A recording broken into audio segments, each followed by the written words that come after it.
So we want to share screen.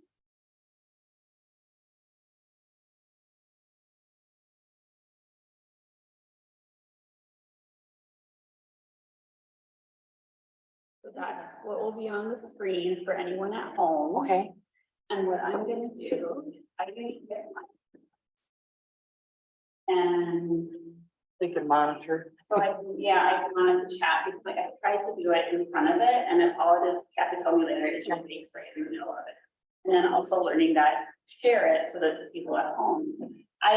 So when the pandemic hit, our library and actually the city of Rochester, but our library particularly, was migrating to Microsoft and Teams and all of that. And so it was good in one respect because that's what we needed remotely, right? Now we had a tool to meet remotely. The city didn't want to do like Zoom because they had Teams, and then Zoom went into Zoom bombing and it wasn't secure and all that. So I don't know as much about Zoom as I do about running stuff on Teams. We use Teams at my work too, but I'm not usually the one who's running the meeting. I'm a participant, but I'm not the one that's. See, that's me too. Yeah. I'm usually a participant. But I have used Zoom quite a bit because we do our POMC meetings on Zoom. Okay. So yeah, so I do that. They're very similar, but they are a little different. Yeah. They are, and what I have found is,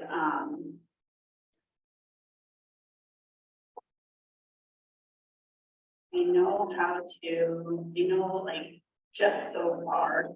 I don't know how to make it so that, like, we were having trouble last time, advancing the slides and making it look like it needed to look on the screen. So what I might have to have you do is either we're gonna give me permission to move the slides forward, or I might have to have you come down here Okay. and move the slides with your hand. That might be the easiest way. We tried to get fancy with the clicker. Yeah. And Yeah, that doesn't matter to me. Whatever works best for you. okay, we had it running like before we started. Yeah. And then when we started, like it wouldn't. That happens. That happens.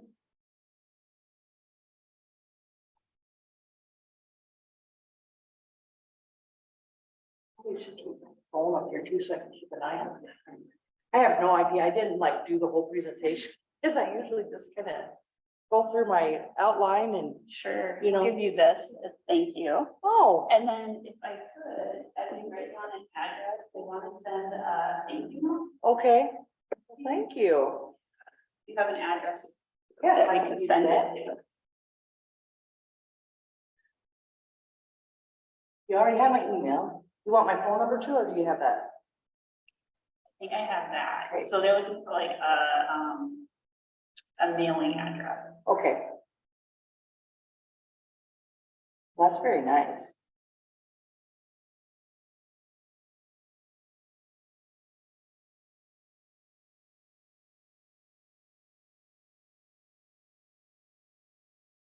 Recording in progress.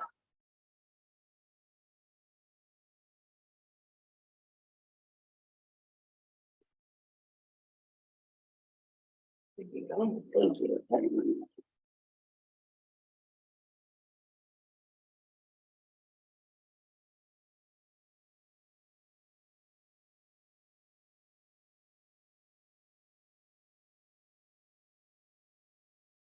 Is there a certain time when you would like it to end, or just, that doesn't really matter? So usually this is between services. So Right. even though it says it starts So you'd at like to 10, be done by 11. they like to be, I think what usually happens is you get a lot of people who come from the first service. So Right. they're probably not gonna go to the second Right. service, so they'll stay. So I don't worry if you go a little, Okay. like up to 11 or a little Okay. past. We usually go to the 11 o'clock service, so. Okay, so if So, you would like to end. Yeah, I told my husband, I'm probably gonna be late. No, I mean, usually we would like to end before, so Sure. people could, if they were coming to this and then go to the second service. However, if it's good and people are asking questions and want to know more, I mean, that's important too. Sure. So, sure, I'll just play by ear. Okay.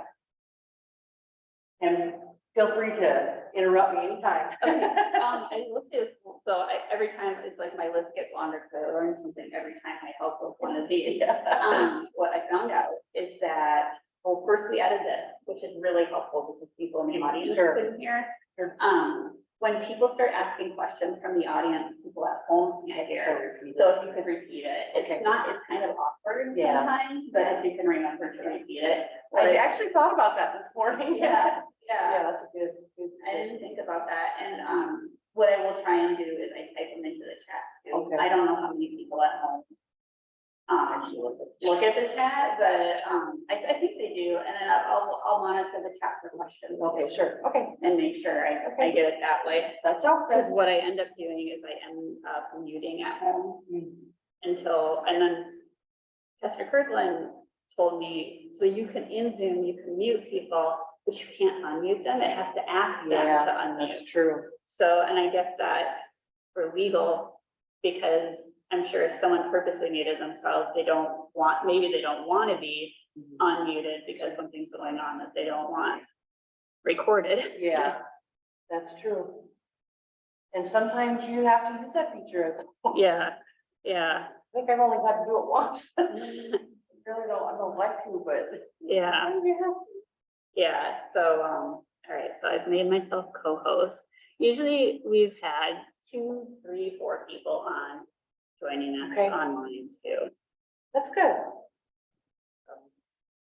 So yeah, I think That owl is not very big.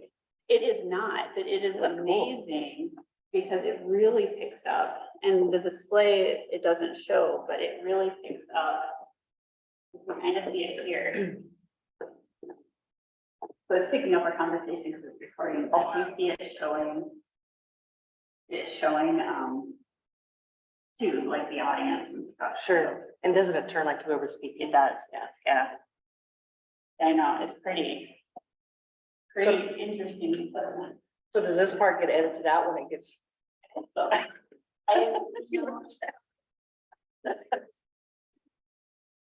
not starting it early because of testing it. Sure. Because I tried to start it too close to the thing and then something invariably goes wrong. And then I've got the presenter waiting and then I've got the audience waiting Yeah, I get it. and I feel terrible.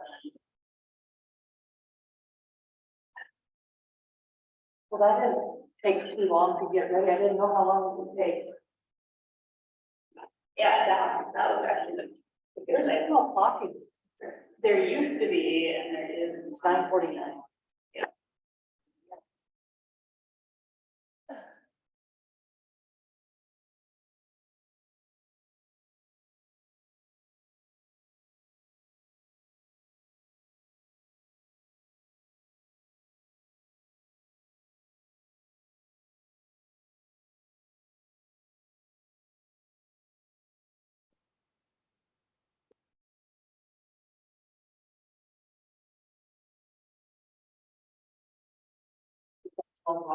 It did over there, but it's nothing of us, so.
I'll send you that. I'll put it in a glass of water. Sure.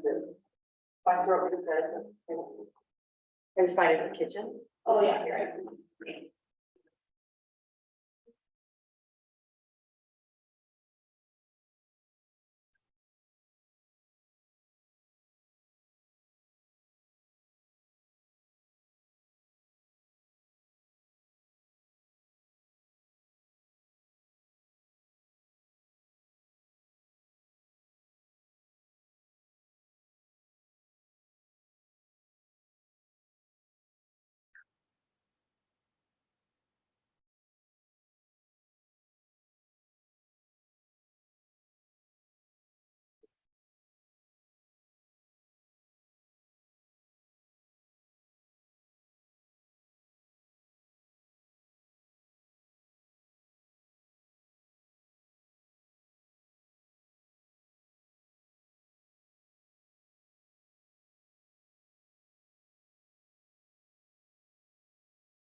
There's still on the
Well, when you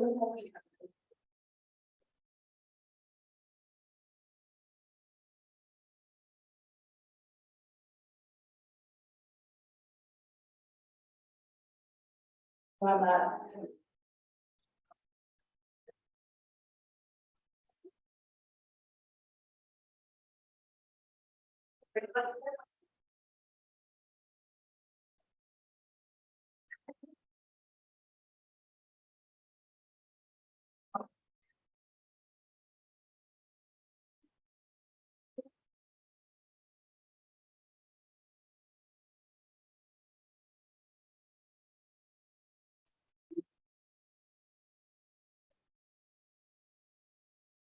Yeah.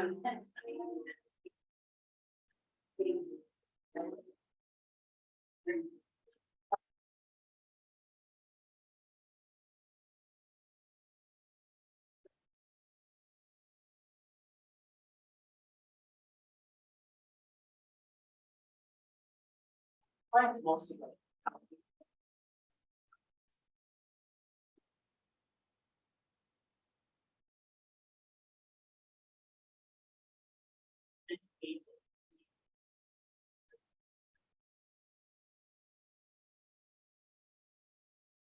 That's the reason. Yes, we will do.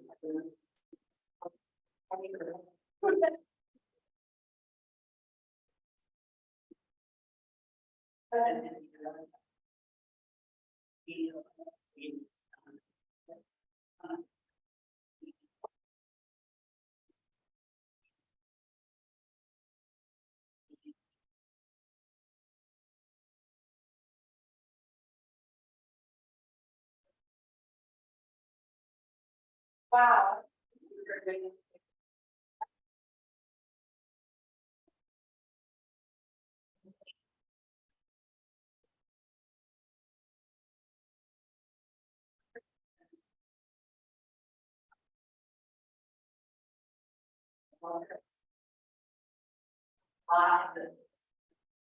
Yeah.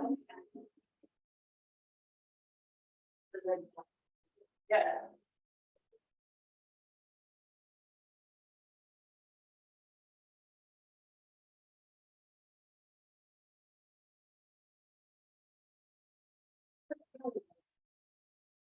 But it's all the time. Right. Yeah.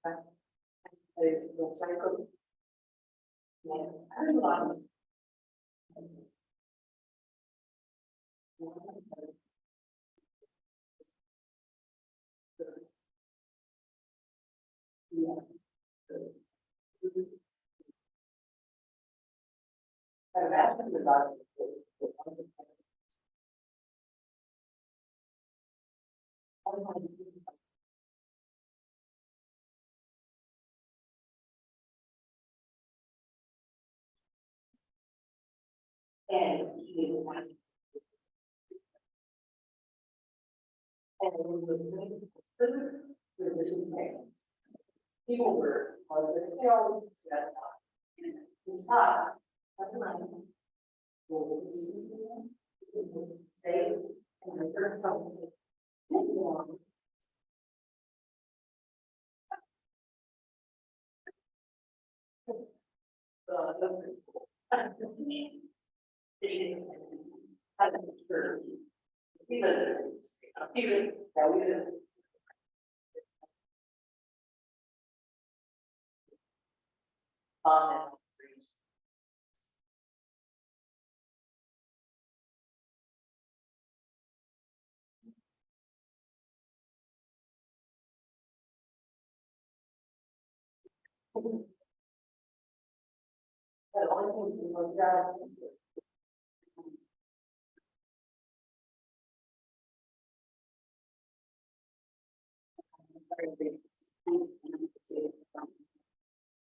What's that? I said your podium is a little slanted. Oh, it's okay.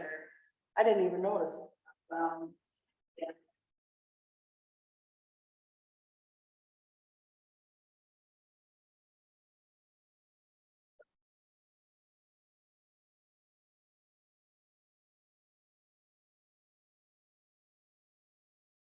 Good morning. Hey, good morning. Hi. Nice. You get those all set up? She did.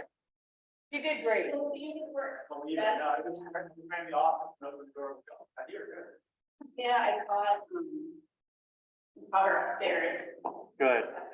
That's great. Nice. I think so. Perfect. Yeah, Yeah. so, and it looks like, Owl's on, Zoom's on. I think so. Nice. Yeah. Look at that. Yeah. Perfect. Looks almost done. Full weekend for you, Connie. Yeah, I was just telling Carrie, it's been a bit busy for her too. Absolutely. Oh, yeah, we did try prom last night. Oh, yes, that's right. How'd it It go? went really well. We had 50 kids there. Wow, that's great. It was really great, you know, like for the first time in 4 years that we've had it. So Sure. I know like other times we've had over 100, but I think it felt really good. That's to have 50 and have space for people to run around. Right, Be themselves. That's awesome. That's really great. I also thought that there was like was it yesterday as well, like a prom, maybe it's tonight? A prom for adults? Oh, I think so. I Chip saw shots. something, Yeah, it yeah. was very funny, like, did you not like your prom? Did you not like the did not go. It's a good way for a business to bring their business. Right. Do you want to spend a lot of money and Good dress marketing. nice? Yeah. Exactly, absolutely. But it'd be fun. Yeah, I'm sure it would. Yeah, that's just not the way. All right, it's cool. You're all set. How did our Welcome back. church group go yesterday? Good, good. We had good engagement. The water jug that we had was very popular and almost empty by the time the day was over. Snacks were taken, so good conversation. Good. Yeah, it's wild. There was only, I think, 3 churches there. Maybe there was a 4th, but I just saw the 3 of us. Yeah, it was great. Yeah, Peace and the Congregational Church. I was here. We have 2 congregational churches here, and I can't remember what the other one's name is, but yeah, nice.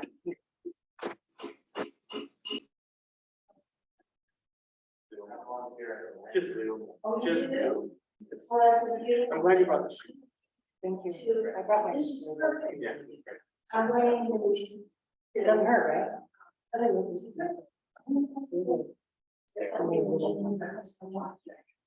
That's like when movement.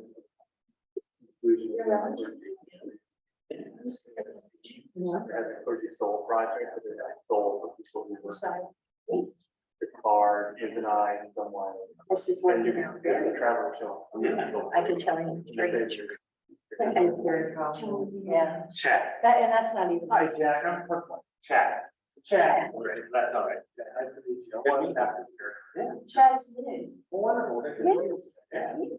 And so he's inquiring about the wired words. Right. Pumping that up for him. Recruited him for New Hills. Excellent. Yeah. Okay, so he's coming today for this, and he's going for the cement part in the church farms. Okay, so that.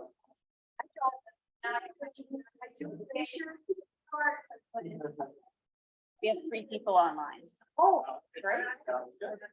I assume that you'll say something to get started. Yeah, I can, yeah. I can hear for. Are you? Hear what you said. Yeah. Oh, you're fine. Now. I should put my name tag on. What's better thing? Oh, well. Yeah, my wife. Like I am, you always forget it, it seems like, you say, well, I'm in my mind on getting ready for this. exactly. Well, I have been looking forward to this for quite a while. Thank you. Well, I'm before the schedule.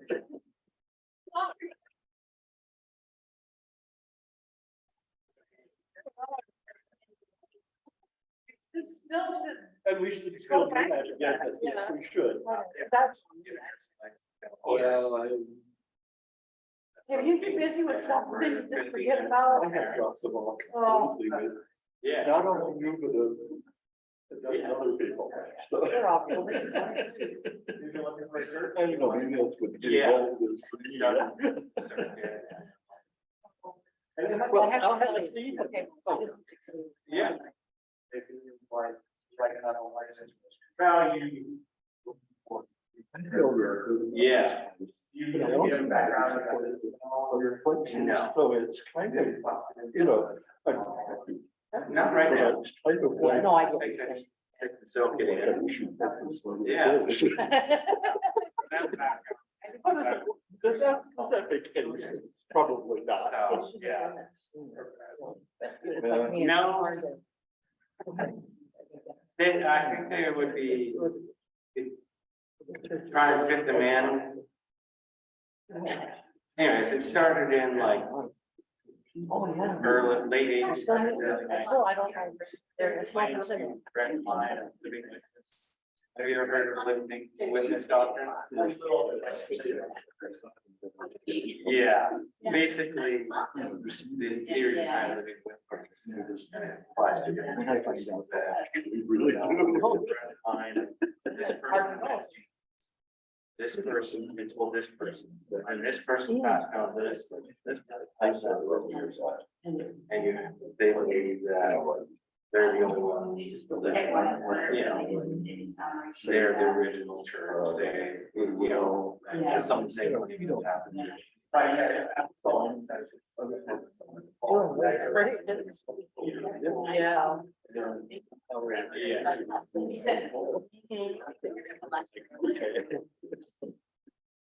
Boy, was I wrong. Yeah. Yeah, you never know. You never know. It's kind of nice to be wrong in those ways. Yeah.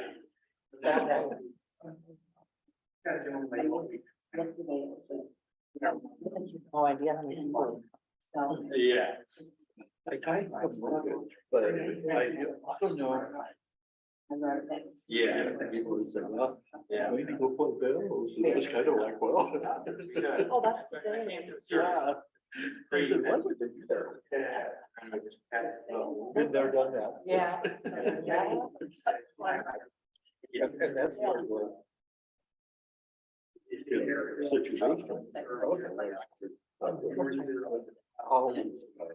Yeah. There's a lot of. Yeah, I remember. They're gonna be-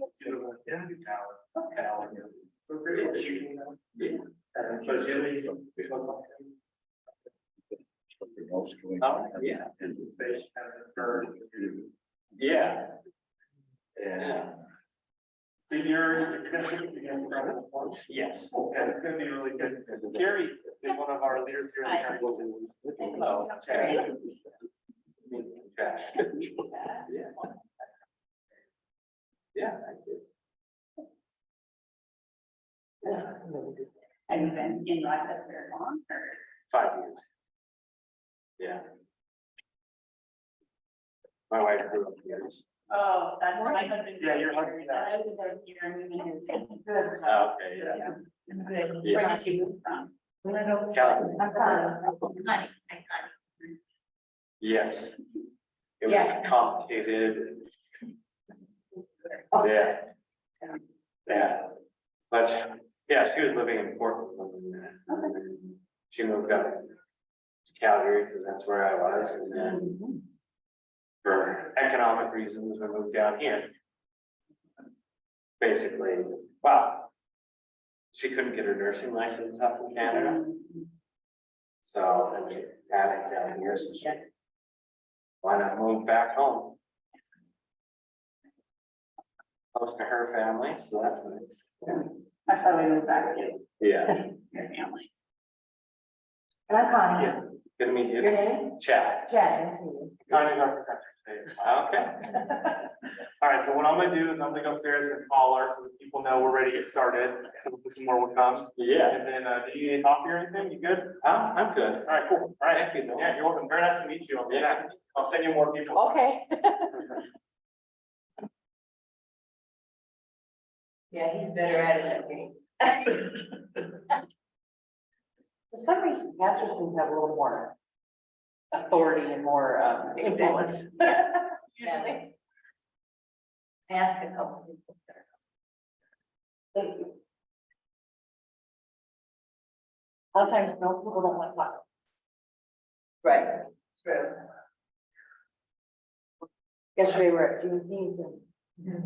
Where is it? Yeah, we have a booth. Oh, we had a booth for our chapter, just a few booths down from the church. Okay, okay, yes. I can though. I got it. Yes. And I just remember I one, was there. one man said, couldn't deal with it. I couldn't deal with it. My kids started the. Well, I don't really have a choice. Yeah. No, I will, probably couldn't handle it either, but it's like a choice. Yeah. You're yes. How are you today, Tim? Very good. Good. Were you, I heard you were over at Juneteenth yesterday. Yeah, we were. What'd you think of that? It was good. I think it attended last year, says it attended. And so, and I, for some reason, I thought, why did I never? This is amazing. Oh, it's fairly new. It's really like 15 years. Oh, really? Yeah. I didn't know that. I mean, the holiday itself. Yeah, but we had a celebration rapids for about that. I remember going to the park at, So, yeah. Yeah. That part. But I just thought it was really amazing. I thought, next year, POMC will be there. We need to be there. Right, Yeah, we were just a few weeks down from where the church was. okay, Yeah, good, good, yeah. It's good. yeah. Well, that's good to know, I didn't know Rochester had celebrated Halloween. Yeah, I didn't either, actually, until a year. Yeah. Yeah.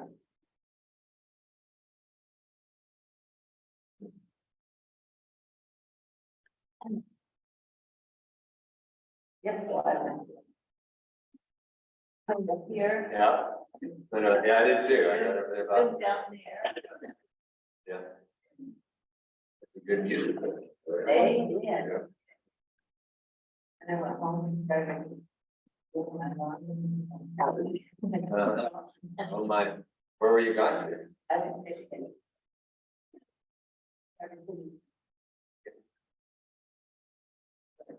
We were there for 8 of us, 7 of us. We had minimums. Oh. Welcome. And did she pass away? Morning. Okay. I didn't know to. Okay. Okay. Okay.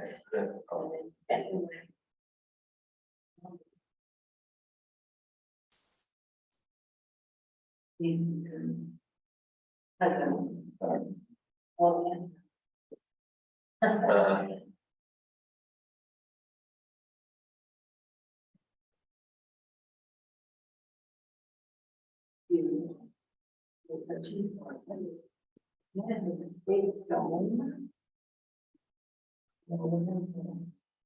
Presents for daughter and anyway. It was funny.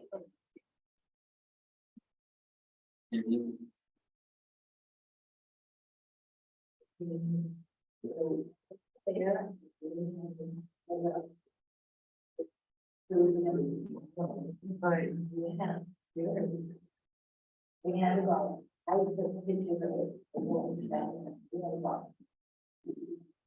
Wonderful.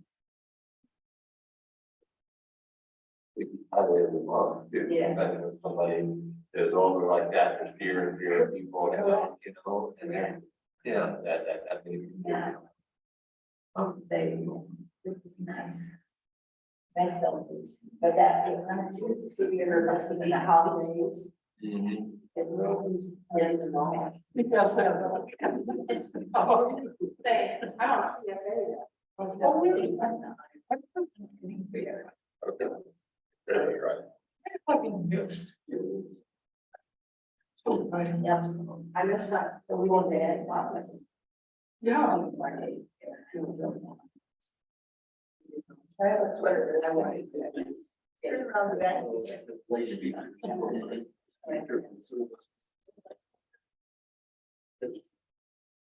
Like, figure out that. Yeah.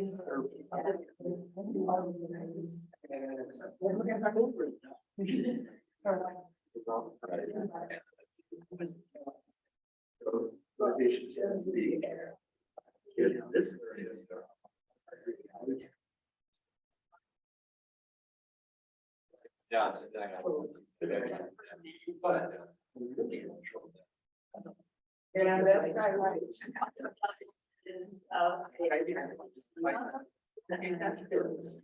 One of these days I will start. Someday we can go on. It matters, but like, the forms was done. And, you know, like your office worker. Yeah. One brother. Yeah. One brother. Oh, it's, there's one brother. Hello, Hello. welcome to Third Sunday Forum. My name is Carrie Ostby. I'm so glad you're here today. I want to make sure I mentioned before you leave today, there's a display set up in the back of the room. Make sure when you're leaving, make sure to take a glance at it. It's a very powerful display. But I want to welcome you to our Third Sunday Forum. It can be a hard topic, what we're talking about today, especially on what we're celebrating as Father's Day. Father's Day can be hard for very many reasons, especially the topic we're talking about today. But the good news is there is hope and support and community when we're going through tough challenges. So I'd like to welcome Connie Sheely of the Parents of Murdered Children to teach us more about support. Thank you, Kathy. Thank you, Kathy. What you said, shall I raise this? Can you hear me okay? It likes it for you to be right next to it if you want to bring it more, so you don't have. Okay. How's that? Good. Okay. Thank you, Kathy. You said that very well. Very true. Everything you said is very true. I agree. First of all, I just want to say thank you. Thank you for the invitation to come and speak today. It is definitely a very difficult topic. And we were just talking before we started today about, yesterday at Juneteenth, we were there, we had a booth there there was the church, but we had one for our POMC chapter as well. And one person made a comment that I couldn't handle that. You know, I'm like, well, yeah, it's really hard to handle, but we didn't really have a choice. We had to handle it. So we had to figure out how we were going to handle it. So that's where POMC comes in. And that's why I'm here today.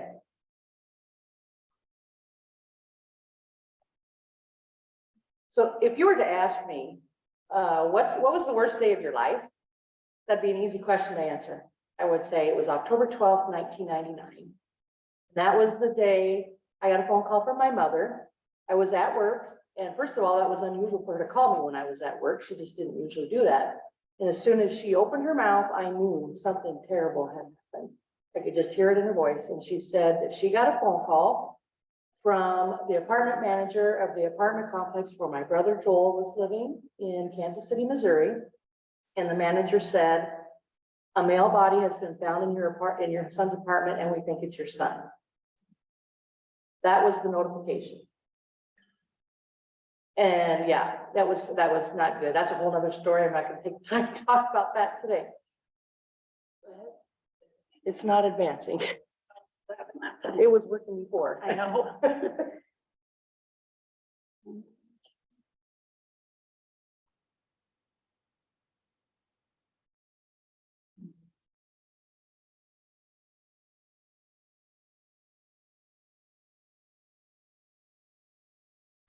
So this is my brother, Joel Holbrook, and this is why I'm involved in this organization that I do. A little bit about Joel. He was my younger brother. He was the baby of the family. He was my only brother. And he was 33 years old at the time of his murder. He was kind of a quiet guy. I think took after my dad. But when he did, he was fun. He could have fun, and he was very musical. He was a talented musician. He was in the military. He actually played trombone in the military band, both in the Marines and the Army. And was in the National Guard at the time of his death, and was working as a corrections officer at the Kansas City jail. What's the name of that county? Just the Kansas City, Missouri. I forgot the name of the county. Jackson County. Yeah, Jackson County. I know Campbell knows because he used to live there. But he was working as a corrections officer there. He was found in his apartment, in his bedroom, shot in the head. And I apologize if I get a little graphic, but this is reality to me. And that's where he was found. He had been there for several days. We're not sure how long. Don't know exactly when it happened. And it took a long time to actually identify, make a positive identification. That's a whole other story as well.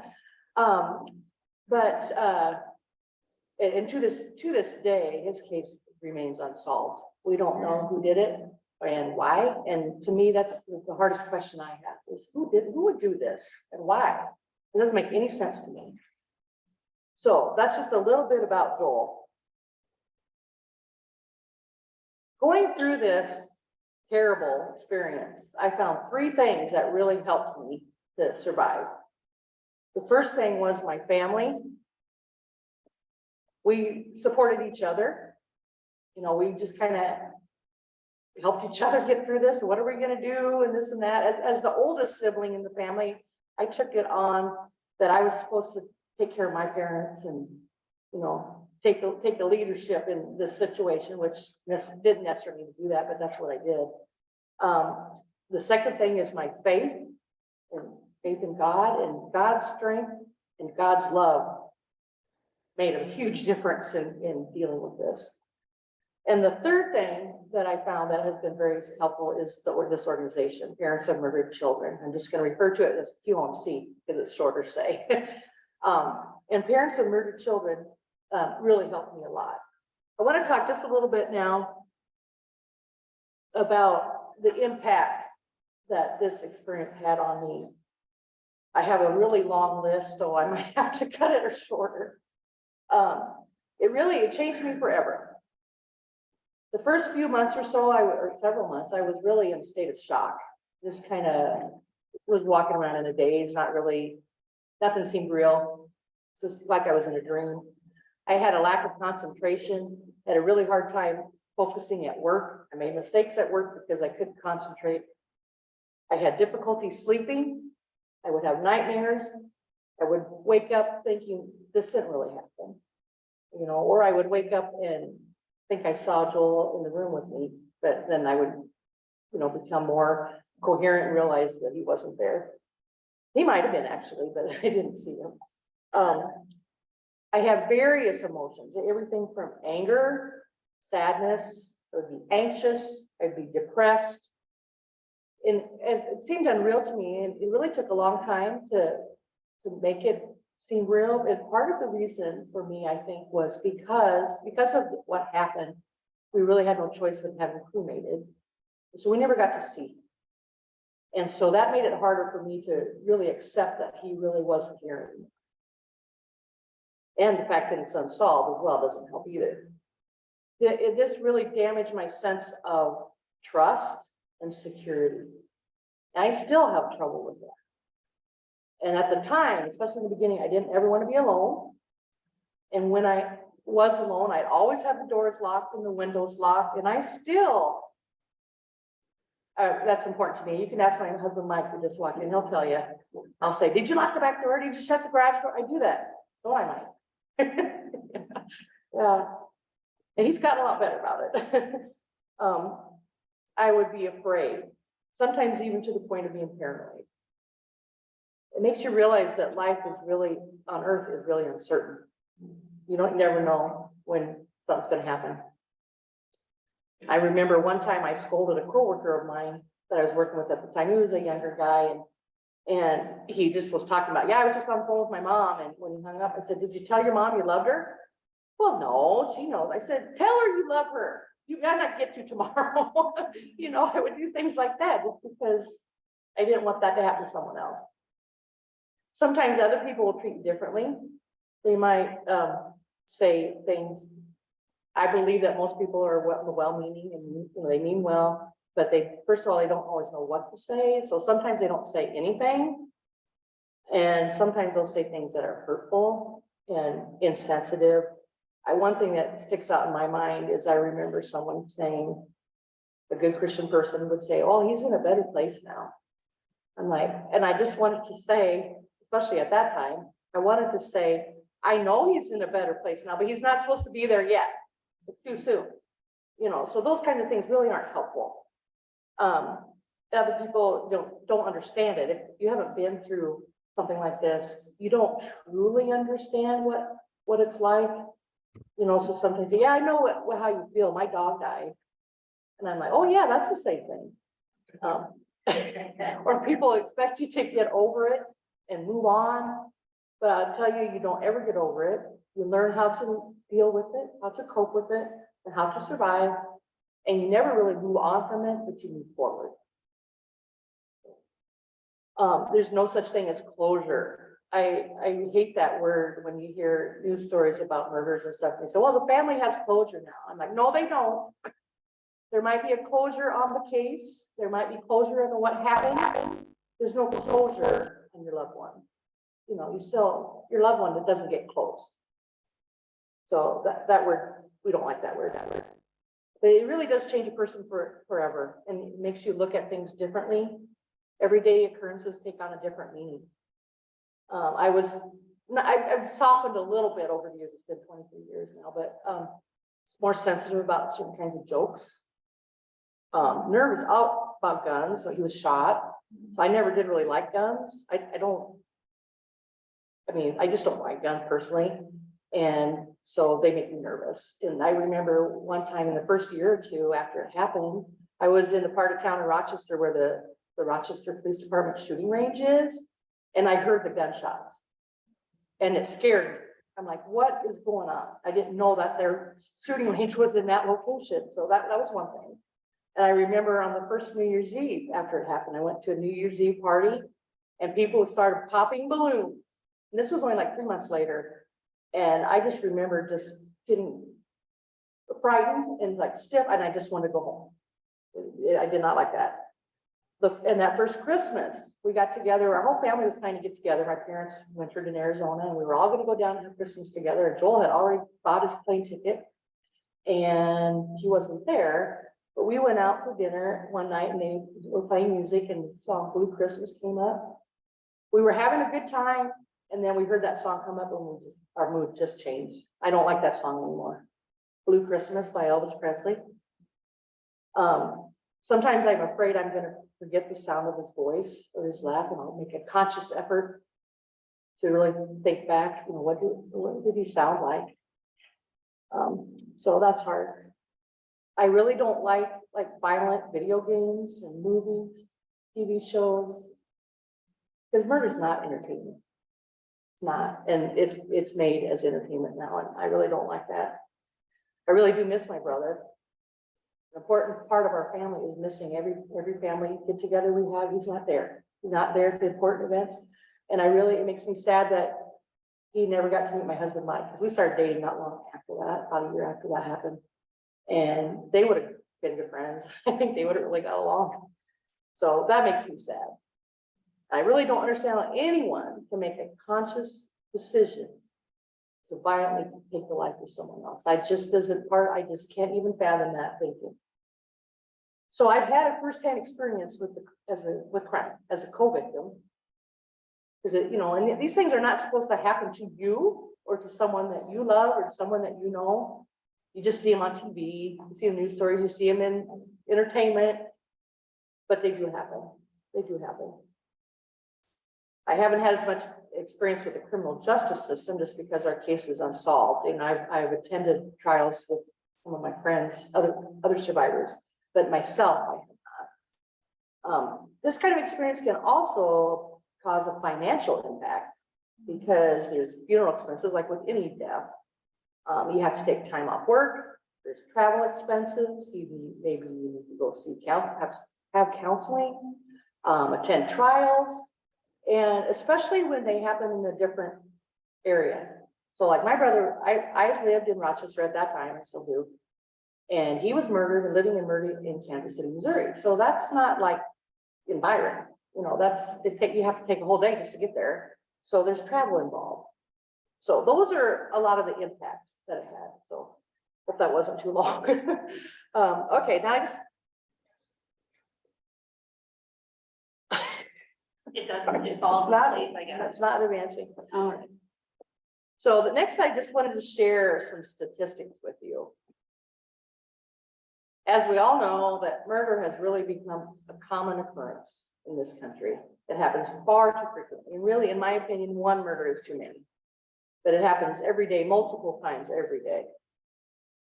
And I found some statistics that among advanced developed countries, the US has the highest homicide rate. In 2019, there was an estimated 16,425 murders that happened in the United States. That equates to 5 murders per 100,000 people. Then in 2020, just a year later, it increased. There were 21,570 reported homicide cases, which equates to 7.8 per 100,000 people. That's way too many. I wanted to just share, the United Methodist Church Social Principles calls us as followers of Jesus to promote God's peace and reduce violence. And I found this graphic that came out of the United Methodist Church Book of Resolutions, and it says, That's interesting and advanced on your screen. wait.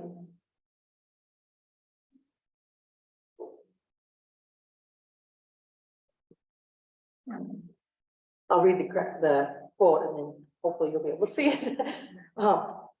It says, up here, it says acts of senseless violence should not be an acceptable occurrence in any community. I just think that is a great and powerful statement.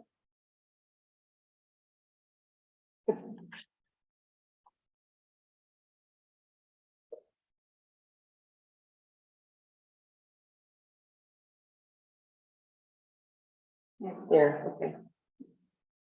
We'll just go to that one. Okay. I can pass this around if you want to see it. Here. Oh, you got it? Okay, then we'll go to the next one. You want the next one? Yeah, just go to the next one. I'll just pass it.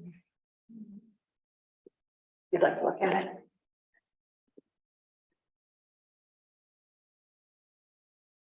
Let's see.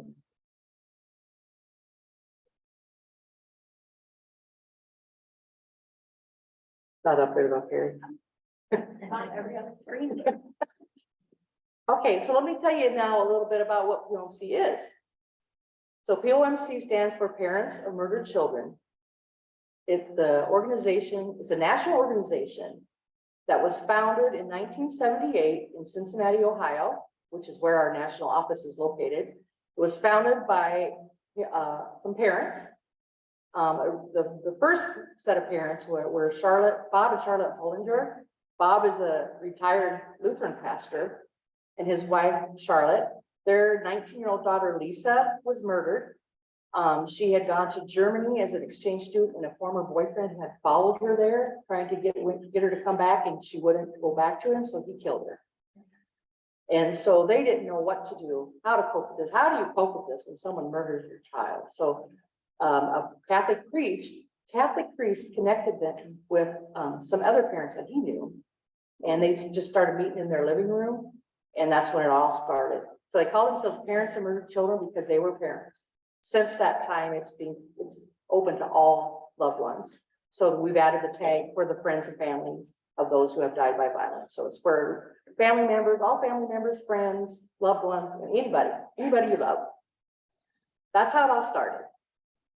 And also, I had a display in here on September 25th, which is the National Day of Remembrance for Murder Victims. And that date was chosen. It's always on that date because that's the date that Lisa Hollinger was murdered. So that's why that date was chosen. So there's a history. It's actually grown now to nationwide. Even we have some chapters in Canada. So there's local chapters all over the country. We have the Southeast Minnesota chapter here that we meet with people in this area. So we have local chapters. We have support group meetings once a month where we just meet with survivors and we just help each other. We're there to support each other, provide information, advocacy, just to help each other survive. We all help each other. That's our primary purpose, but there are other things that we do as an organization as well. The mission of POMC is that POMC makes the difference through ongoing emotional support, education, prevention, advocacy, and awareness. The POMC vision statement is to provide support and assistance to all survivors and homicide victims while working to create a world free of murder. That is a pretty lofty goal. It would sure be nice to create a world full of murder, or free of murder, wouldn't it? But that's just the mission, our vision, I should say. And we are a national 501c3 organization as well. So there, as I mentioned, with Southeast Minnesota chapter, that's our chapter here locally. There's approximately right now about 50 chapters, 45 to 50 chapters across the country, and there's even one in Canada. The support group that we have is open to all survivors as well as professionals who work with survivors. So like victim advocates, for example. It really helps to talk about it with other survivors. First of all, other survivors understand, because we've all been through it. So I can't tell you how many times I've taken phone calls from people on the phone that I've never met before, talked to anywhere in the country. And most of the time I don't even say anything really. I just listen. And it's like their voice you can just hear it in their voice. They kind of calm down, and like they're saying, finally, somebody understands. That's very common. Our chapters and our organization can also help navigate through the legal process, like for trials, provide accompaniment to trials, support accompaniment, provide information, education, and resources. And so because of how much POMC helped me, really helped me get through this, I became more involved especially in leadership. So I've been the chapter leader of our local chapter for several years now. I've been, for about 10 years now, I've been the national co-chair for our national conference. And I also am on the National Board of Trustees since 2015, and my 3rd year as president of the National Board of Trustees. So that keeps me really busy, but it's important to me, and it's a calling to me. I feel called that I'm supposed to be doing this and try to do what I can do to help other people. It's like they help me. And so it's a labor of love to me. And oh, yeah. Hey, it worked. So this year's national conference is in about a month in Atlanta, Georgia. And Pastor Jenny's old stomping grounds, right? And I just have to share a little brag here. We were supposed to have our conference there in 2020. Well, we all know what happened in 2020. So we ended up having to cancel that conference because of COVID. So we're having basically the same thing we were planning in 2023. The conference logo this year was created by my nephew, and his name is Zachary Joel Holbrook. His middle name is after his uncle Joel. And he's a very talented, him and his sister both are very talented artists. And he drew this logo, he created it when he was only 10 years old at the time. And kind of funny, I showed it to him several months ago. I said, we're going to use the same logo you did. He looks at it and I can see the look on his face. He goes, because he just turned 14. And he says, well, I can do a lot better than that. I said, no, it's already done. It's already where to use it. I just thought that was kind of funny. Carrie mentioned the display in the back. I just want to point out, there's 2 things there. There's a display board that has some information on it and some brochures, which is a national organization brochure, but we have our local chapter contact information on the bottom and also a card. And I'll pass these around too, but you can take another one in the back.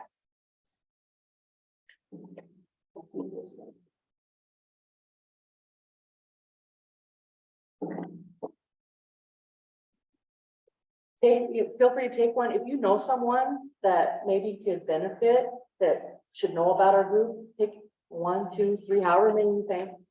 And people that should know about it, people that may need it, pass it on. I have plenty, so take more than one if you want to. And then also to the left of the display board is a display. We had this actually set up at Juneteenth yesterday, but it's called an empty shoes display. And they're empty shoes that represent our loved ones that have been taken from us. So their shoes are empty now. They're not here to fill those shoes. So it's just symbolic to just represent that. So take a peek at it. It's really pretty powerful. I want to just share a little bit about victim impact. I know if anybody saw Kendall's presentation 2 or 3 months ago when he did his, he talked about the program that he did when he was working at the prison on victim impact. And he invited me to come a couple times to speak to the inmates there. And I've spoken a couple times at the Minnesota Correctional Facility in Faribault. And in that program, we just shared how murder affected ourselves and our families. And so I shared some of the things I talked about today, I shared there. And I just want to say that I think that's a wonderful program that they do to really, for education. And I have to say for the majority of the inmates that were present when I spoke, they really listened and they really seemed interested in what I had to say. And I was impressed by that. When the first time I did it, I thought, oh, they don't care, you know, what we have in our preconceived ideas about inmates. But most of them really did. And they asked really good questions. And so I give you kudos for what you did there when you're working there. It's really good program. So I think it's a really great program. And I think it really opens eyes of a lot of people. And because all of us, I'm sure, have been guilty of doing something that hurt somebody and didn't even realize it. You know, so when we understand how our actions impact other people, it really opens your eyes a little bit. So that was a really good program. Okay, I'm gonna share a few things about what can we do? What can you do to help someone who's been through something like this? How can you help someone with traumatic grief? First of all, be compassionate and patient. Realize that survivors will be in shock, especially in the beginning. They may not know what they're saying or doing, you know, just give some grace, use some grace. Listen non-judgmentally. Letting the survivor retell the details and the events can be really helpful and help them, you know, break through that denial and help them to start the healing process and rebuild trust. And it helps in their healing. Validate feelings. There's no right or wrong answer to how someone feels. You know, you feel what you feel. It's not right for everyone. One thing's not the same for everybody. Everybody's different. And their feelings are normal. So avoid telling them how to feel or that you know how they feel, because you really don't. And realize in a lot of these things I'm sharing with you really aren't only for murder, they're really for any kind of loss, really. A lot of these things are. And realize there is no timetable for healing. You know, everybody heals at a different rate. It's all different for every different person. It's different. Don't expect the survivor to move on from a morning like, it's been 6 months, you should be over it by now. No, you're not. You know, everybody needs more time. Everybody grieves in different pace and in different ways. Recognize that survivors would need a balance of activity and time alone. Sometimes they may want to talk about it, and sometimes they may just want peace and quiet and to be left alone. Sometimes just a human presence is enough. They just don't want to be alone. They don't need to talk, but they just want somebody with them. Sometimes just a hug will do the trick. And sometimes all you need to say is just, I'm sorry. You know, for me personally, I remember feeling really hurt when a coworker who I really liked and respected, he never even said a word, you know, and I think people, they don't know what to say. And so they don't want to take a chance of hurting your feelings or making you cry. So they don't say anything, but all you gotta do is just say, I'm so sorry. You know, that's all if you don't know what to say, just say that. It's okay to share memories of the person who died. It's okay to say their loved one's name, and it's okay to cry. Be really sensitive around the anniversary, their birthday, the anniversary of their death, holidays, especially the first couple of years are the hardest. Those dates are really hard.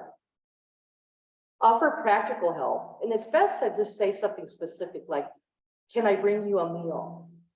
Or, you know, people have a tendency to say, let me know if I can do anything. Well, they're not going to. And they don't know what to say. They don't know what they need. So if you make practical suggestions, that's really helpful. One thing I remember that was someone gave our family, which I thought I never would have thought of, and I thought, what a good idea. They gave us stamps and paper products, because you have a lot of people in and out of your house, you know, and stamps, because you write thank yous and stuff to people. So I thought, what a good idea, you know, so I just wanted to share that. Always be patient. Survivors need patience from others, and they need to be patient with themselves. Take your time, however long it takes. And then offer simple choices. Would you like this or this? Again, be not ambiguous. You may need to repeat information because of lack of focus. Like I said before, it's really hard to concentrate and to remember and to focus on things. So you may need to repeat things. Show compassion and grace again. Grief and healing is a long, hard process. And of course, let survivors, if you know anyone who has had a loved one murdered, let them know about POMC. Pass on the information, let them know about it. Let them know about POMC, let them know about victim advocates and any other services that you're aware of today. Any other services you're aware of. Just do whatever you can to help educate people, and even other people that aren't survivors. You know, if you hear someone say something that, you know, don't say that. You know, educate them a little bit. Those things all help. And you can support POMC and survivors by referring people, like I just said, by volunteering if those cases ever come up. Our chapter is really small here, We do, we're starting to grow, which is not necessarily a good thing because that means we have more members, but most of them are people that just didn't know about us before. They were already survivors, they just didn't know about our chapter. So we are growing a little bit and able to do a little bit more. And then obviously, I have to say that monetary donations are always accepted. So we are trying to like raise some money so that we can send our members to the national conference because that does cost money. So that's kind of what we're trying to do. So I passed around the brochure in the car. Did anybody not get one?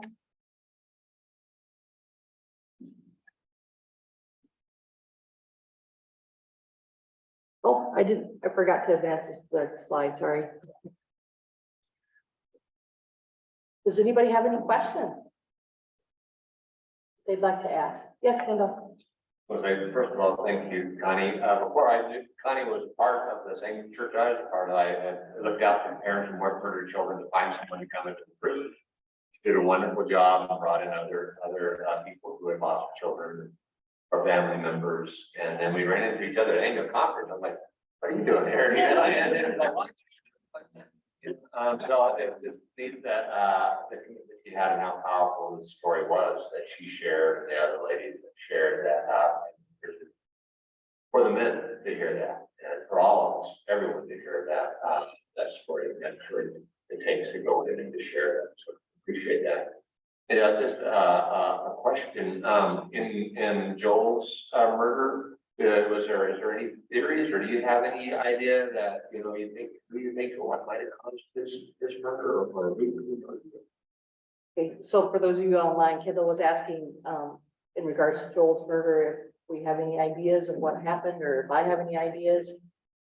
The easy answer is, or not easy, but the short answer is no. We've never been actually given any type of leads that the police have had. They have not really been really good about communicating with us anyway. The first 6 months, they did a pretty good job of keeping in touch. After that, pretty much non-existent. And it's like anytime we do try to call them, we never get a response. And people have, on the case of changes, obviously now it's in the cold case file. So how much attention gets put on it, I don't know. And I do know in Kansas City, there's a lot of crime. So they're overworked there, so they're busy. So we really don't know anything. The only thing that keeps coming back in my mind is, it seems to me that it would have to be related to his job somehow. He was a corrections officer. And as a corrections officer, and Kendall, you probably know, working in a prison, you never know if an inmate might have some kind of grudge for whatever reason. He maybe didn't even know. It's hard to say. That's just speculation on my part.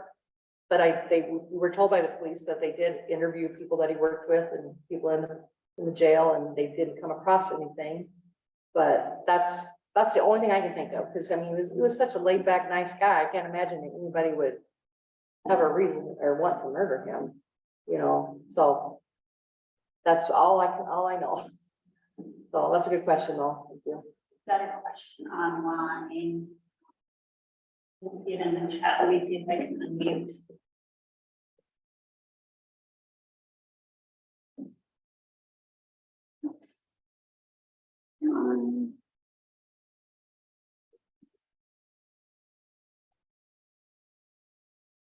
Technology can be great, but then it can be frustrating, right? There we go. I've unmuted you if you'd like to ask a question. Yes, thank you. Connie, this is Tony. Tony George, and thank you so much for sharing all this information. I've just got a question, and it may or may not be related, but a lot of people now are being charged with like attempted murder and stuff for people when they sell drugs and the person overdoses and dies. Is this something that your organization may be able to provide support to the family and friends of individuals that, the person that sold the drugs was being charged? That's a great question, Tony. Thank you. Yes, and actually that has come up a couple of times. And our feelings are, no matter what the reason. First of all, if a person is being charged for murder, then yes, that person was murdered, especially if they're convicted. But our primary feelings are that if a family member believes that their loved one was murdered, whether there's been charges or not, if they believe that their loved one was murdered, we invite them to join us. Because that's how they feel, that's what they think, that's what they believe. Even if there's no charge or conviction, we do allow them to join our group. Thank you, Connie. Thank you.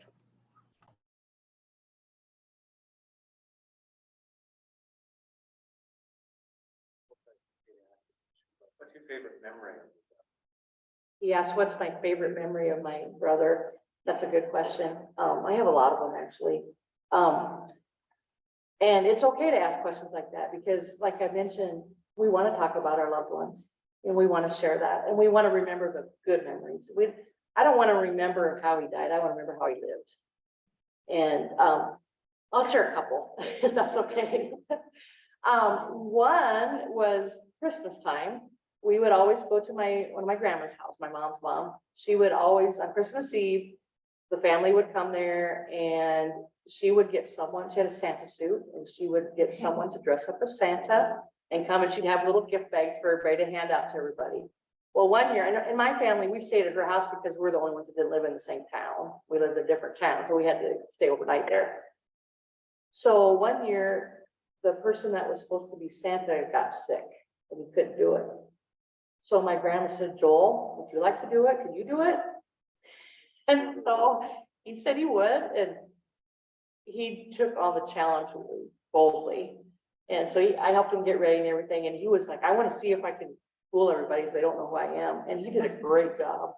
It was fun. It was funny. And only a couple people knew it was him, you know, so that's one really good memory I have. Another good memory I have is, before he moved to Kansas City, I lived in a small town just outside of Omaha, and he lived in Lincoln, Nebraska. And they were only about 50 miles apart. And so we would get together more often then because we lived closer together. And one time he came over to visit and we went out and participated in a karaoke contest. And we did a group event there were Joel and me, and then a friend of mine and her brother. The four of us did a song together as a group and we won. And it was really fun. That's a fun memory. We got a trophy and everything. But, and I remember, this is just kind of funny, side note, that same night that happened, one of my friends said to me, Connie, your brother's good looking. And I'm like, he is? Yeah, I guess he kind of is. So that's just a funny thing I thought of. So those are probably two of my favorite memories. Yeah, thank you for asking that.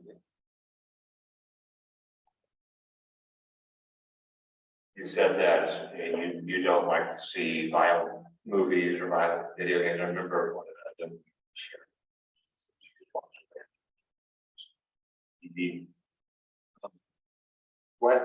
What did you suggest that or what do you ever think about what we could do as a society just to decrease our society's love of violence?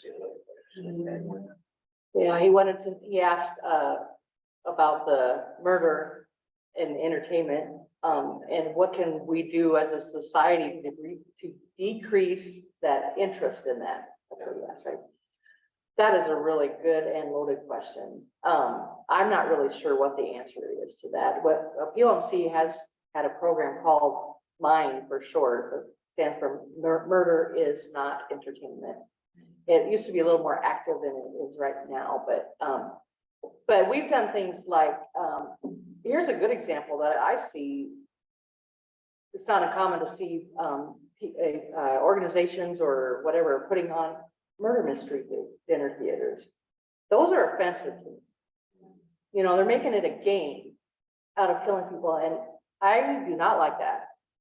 And so we've done protests about that type of thing and explain why that we find this offensive and we don't think it's appropriate. So that's one thing that we've done, but that's one example. But as far as getting our society, it would be so nice. I wish I could find an easy answer to that, but I just think one by one, we probably just all need to do what we can to make people aware, boycott, not participate, not, promote or, support things like that. Yeah, I wish I had a better answer than that, because I'm not really sure. Oh, sorry. I think that's good, just to get us thinking about it. Yeah. After y'all came in and spoke, I did, with watching, movies that featured, violence in that way, as the center part of it. It's like, they're right, just to quit supporting, quit paying for a movie that's violent. Yeah, and it's so hard anymore, because they're all like that. And personally myself, it's hard for me too, because I've always liked mysteries. I like that, but I don't like the violence. Why can't we just have a mystery about someone, pocket, a pickpocket, or, something that's non-violent? I don't know why it has to be so violent and graphic. I think it's an issue that says hold us humanity, you look at Yeah, the Romans and the gladiators. I think you're right. Yeah. It's always been a part of, Yeah. Saying what? very sadly so. The individual only dares what their society prepares. Our society, maybe we have such a high murder rate. Plant that seed. Yeah. That's a good point, Kendall. He said the people only, say that again. That's good. The individual only dares what their society prepares. The individual only dares what the society prepares. That's a good statement. Yeah. I wish I had a better answer to that, because I would sure like to see that. Yeah. Oh, there is also, POMC has, they call it I wish I had the details in front of me. I didn't think about that. The National Turn-Off Night, where it's a date in January every year that encourages people to just turn off your TVs, don't watch your TV, because there's so much violent stuff on there. So just don't watch any TV, all of that. It's just called the National Turn Off. There's more on our website too. I don't have the details in my mind right now, but our national website is pomc.org. And you can find a lot more information there, and that is in there somewhere too. Yes. One of the questions I think, Connie, is the effect that this has had on your faith. I mean, I know you talked about how your faith gave you strength. For some people, it makes them question their faith. That's a good question. Thank you. So Yeah. That's not exactly a question. Oh, okay. Sort of, like whatever you want to share about the faith aspects. It was whatever I want to share about the faith aspect. And yeah, like I mentioned before, my faith helped me. The strength helped me to get through this. There are a lot of people though that it affected in the opposite way. Because there's a lot of people that would maybe blame God. Why did God let this happen? Well, I believe that God didn't let this happen. The person who did it made the choice. God gave us the freedom to choose our actions. God didn't do this. God didn't want this. My God is a loving God. So that's how I believe. But there are people that do blame God and maybe move away from their faith. That does happen. Hopefully after they heal a little bit, they will come back. I don't know the answer to that, but I do know that I've heard people make comments like that. So it does happen. And how the church family and other people help support them can make a big difference.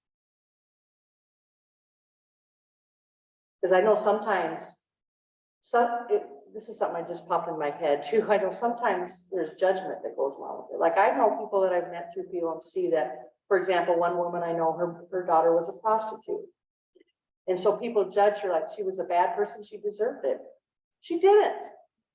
Nobody does. So there's judgment that comes in sometimes. And so they're kind of ostracized because of that. And that's really terrible. She was still this person's daughter, was still loved, still a child of God. Doesn't really matter what she did. She's still a person. So that's one thing that happens sometimes. So sometimes it can happen with people in general and even churches that they're not always treated well. And then the other thing too is that sometimes, and I've experienced this, and a lot of other survivors I've talked to have, that when people hear that you've had a loved one that was murdered, they don't want They just, get away from me. It might be contagious, they just don't wanna, that's how some people treat you. Not everybody, but there are people that do. And so that's not helpful. So. Anything else? I'm not sure how to ask this particular question is well formed, but I'm thinking of a situation where people have been, have served a sentence and then have come back into a community. And I know that is really difficult for families. And I don't know if you can comment anything on that. Yeah, you're talking about like if they were murderers. Yes. Okay, yeah, he asked about murderers that have served time in prison and then were released. Yeah, that is very difficult for families. Because the way a lot of us, and I have mixed feelings just because I don't have anybody not to be mad at. And I don't know who did it, but I still have an opinion about it. But a lot of us feel like this person took our loved one who we'll never see again. Why should they get to see their loved ones? That's kind of how a lot of people feel, that, they should have to serve life, not gonna, they should have to take, take the consequences that come along with their choices. So a lot of people, not everybody feels the same way, and in varying degrees, everybody has a personal opinion about that, but it is really hard. And because we also know that many of them that are released into society kill again. In fact, when I told you about Lisa Hollinger, the daughter of the founders of POMC, her ex-boyfriend that murdered her was released from prison, and he's murdered since then. He's murdered again. So it's like, we don't want them to take someone else's life. So that's a hard thing, really hard thing. I know I probably didn't really answer your question, but My question is really big. but yeah, you ask, every person you ask probably has a slightly different answer to that, but it's a tough one. It's a tough one. I've heard of people that, build friendships with. Yeah. Or married them.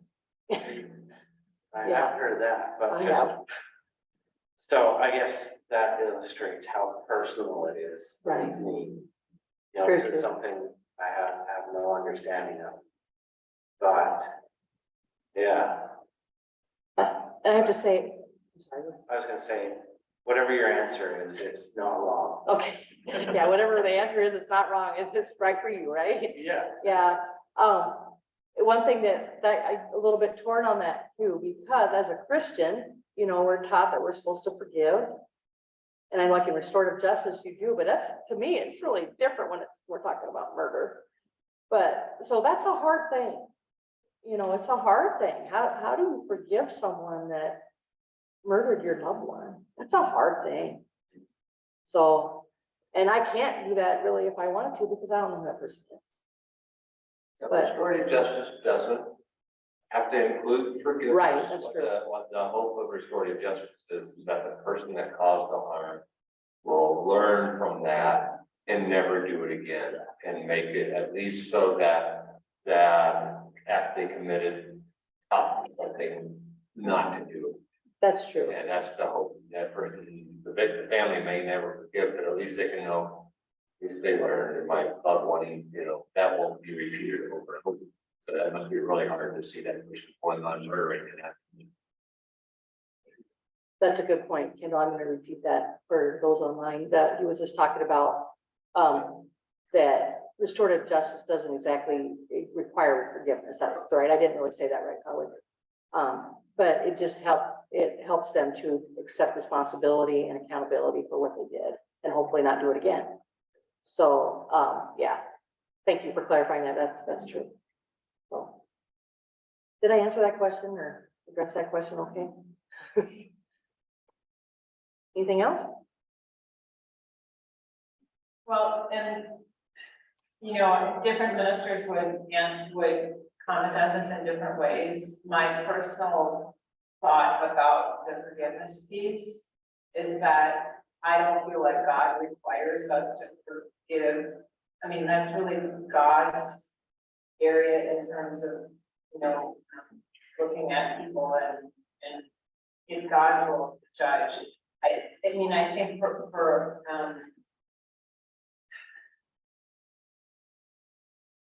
if people, if a person is doing something that is causing great harm, I think sometimes Christians get it wrong and think we are supposed to just sort of like lie down and let it keep happening. Like that's the Christian thing to do. And I don't believe that's what God wants us to do. I think that whole area of forgiveness when there is great harm is between that individual and God. And I understand that forgiveness for some people, forgiving them can give them freedom to move on and not have that bitterness. That's the danger, I think. It's not really fully healing from a terrible act, is that it can turn a person so bitter that they never move on from it. Anyway, I mean, it's a complicated thing and needs, you know, spiritual direction or talk.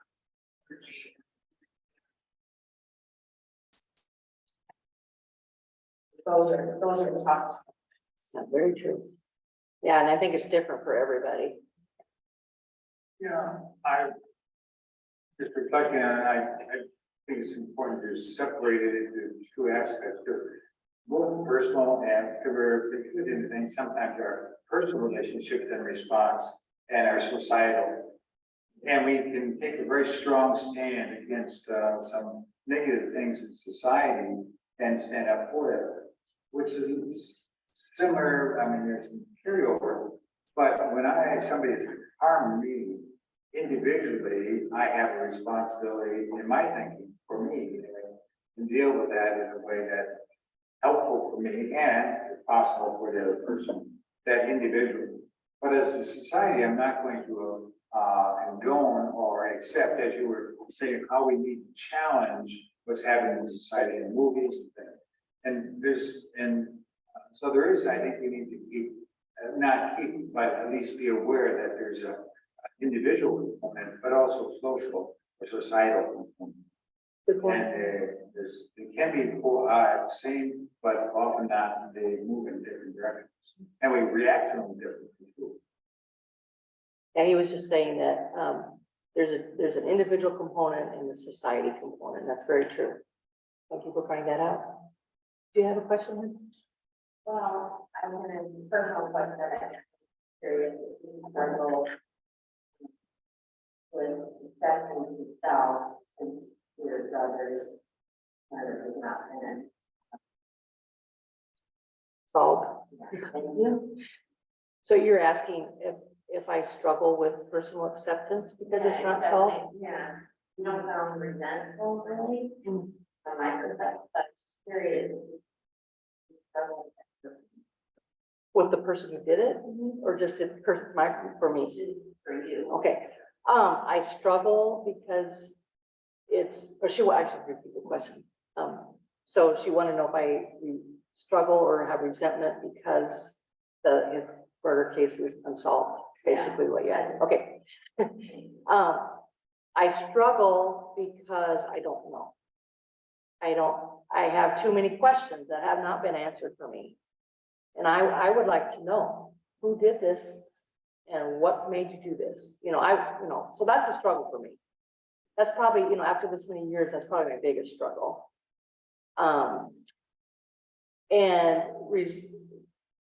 I don't know who to be bad at. I don't know who, if I chose to forgive that person, I don't know who that is. So that's kind of my struggle. Does that answer your question? Kind of, or not really? I was just curious if you had a blanket lane words. You know what I'm trying to say? Or all people without, people that would do that for you. I guess for me, I just try to focus on positive things I don't want to focus on that, on those the people that did that. I want to focus on Joel. And remembering Joel, I try to focus on the positive stuff and just kind of forget about those people. That's kind of what I do. Yeah, and to me, that's healthier for me, not dwell on that. But I just wanted to share too, I just thought of this, when I was at the Faribault prison once, doing one of these talks, one person, I think this person might have been in there possibly for murder, I don't know, they don't tell you what they're there for. But he kept asking me, he actually was asking me if I would be willing to participate in restorative justice, he was asking about that. And I just said, well, or I think that's what his question was, there was something about that. But the way he was asking it, it was more like, like it was coming from what was in it for him, is how the impression I got by how he was asking the question. And he asked me like 3 times and I kept giving the same answer. I said, I don't know how to answer that because I don't know who the person is. I don't know if they're remorseful. I don't know if they're sorry. I don't know anything about this person because I don't know who it is. So I can't really answer that question right now. But he kept asking me and I'm like, I can't answer that.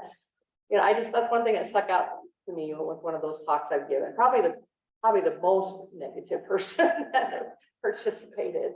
I've had that talk with the guys before the victim come in. I said, do not ask, have you forgiven? And Yeah. do not ask anything from them because then that's hard because some of them are still in that mindset. What's in it for me?